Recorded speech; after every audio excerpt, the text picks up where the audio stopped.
پاکستاني کرکټي لوبغاړي نجونو ته دوکه ورکړې. سلامونه او نیکو هیلو مو هرکلی کوم. هیله دا دوستانو روغ او جوړ به یاست.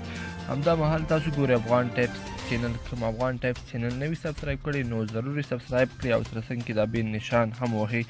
پاکستاني کرکټ لوبغاړي نجونو ته دوکه ورکړې. د پاکستان ملي لوبډلې د پیل توپ وهونکي امام الحق باندې تور لګېدلی دی چې هغه له ډېرو نجونو سره دوکه کړې ده. په واټساپ باندې له نجونو سره د خبرو سکرین شاټونه یې هم په ټولنیزو رسنیو کې خپاره شوي دي.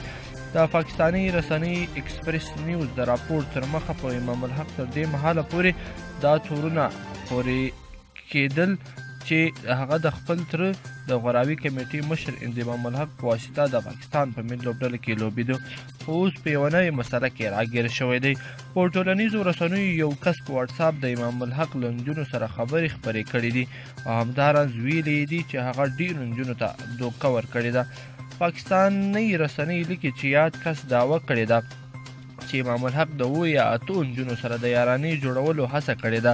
هغه وایي په دې اړه ډېرې ویډیوګانې او ثبوتونه لري که چیرته یادو نجونو ورته اجازه ورکړه نو هغه به هم په ټولنیزو رسنیو کې خپاره کړي.